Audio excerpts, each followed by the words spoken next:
The world of philosophy can be a confusing and overwhelming place, especially when it comes to the ideas of existentialism and nihilism. But at their core, these two philosophies are about how we understand the world and our place in it. Existentialism is a philosophy that emphasizes individual freedom and responsibility. It's a philosophy that believes that human beings have the power to shape their own lives, and that there's no inherent meaning or purpose to life. This means that it's up to each individual to create their own meaning in life, through their own experiences and choices. One of the most famous existentialists is Jean-Paul Sartre. Sartre believed that human beings were fundamentally free, and that this freedom came with a great responsibility. He argued that each person must take full responsibility for their own lives and choices, and that they must create their own meaning in life. Sartre's philosophy was not just theoretical, he lived it out in his own life. During World War II, Sartre was an active member of the French resistance, fighting against the Nazi occupation of France. He risked his life to stand up for his beliefs and the freedom of others. Another famous existentialist is Friedrich Nietzsche. Nietzsche famously proclaimed that God is dead, meaning that traditional religious beliefs no longer held sway over people's lives. He argued that people must create their own values and meanings, and that there was no objective truth or morality. Nietzsche's ideas were highly controversial, and he was often misunderstood and criticized during his lifetime. But his influence on modern philosophy cannot be denied, and many people continue to find inspiration in his work. Nihilism is a philosophy that rejects traditional values and beliefs, and argues that life has no inherent meaning or purpose. Nihilists believe that there is no objective morality or truth, and that everything is ultimately meaningless.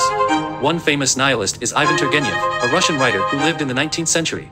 Turgenev's novel, Fathers and Sons, explores the clash between two generations of Russian society, the nihilists who reject traditional values, and the older generation who cling to them. Turgenev himself was something of a nihilist, and his works often explore the darker aspects of human nature. But despite his bleak outlook on life, Turgenev was still able to find beauty and meaning in the world around him. Another famous nihilist is Albert Camus, a French philosopher and writer who lived in the 20th century. Camus believed that life was inherently absurd, and that there was no inherent meaning or purpose to it. But despite this, he argued that we should still strive to live our lives to the fullest, and find meaning in the beauty and wonder of the world around us. Camus was also an active member of the French resistance during World War II, and he risked his life to stand up for his beliefs. He believed that even in the face of great evil and suffering, we must still strive to create a better world. So, which philosophy is right? Is it existentialism or nihilism? The truth is, there is no right answer.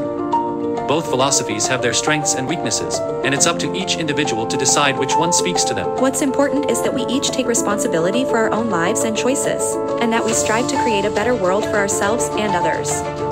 Whether we're inspired by the existentialism of Sartre and Nietzsche, or the nihilism of Camus and Turgenev, what matters is that we find a way to live our lives that is true to our own values and beliefs. One of the dangers of nihilism is that it can lead to a sense of hopelessness and despair. If we believe that life has no inherent meaning, it can be easy to give up and stop trying. But the reality is that we can create our own meaning in life, even in the face of adversity. On the other hand, existentialism can sometimes lead to a sense of isolation and loneliness.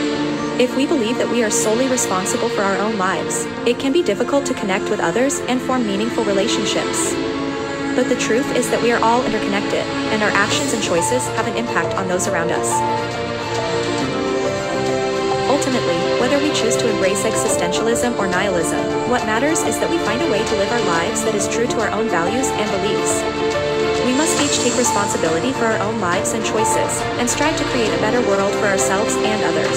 So, the next time you're faced with a difficult decision or a crisis of meaning, remember the words of the great philosophers who have come before us. Whether you choose to embrace the individual freedom of existentialism or the rejection of traditional values and nihilism, the most important thing is to live your life with purpose and passion. Because in the end, that's all that truly matters.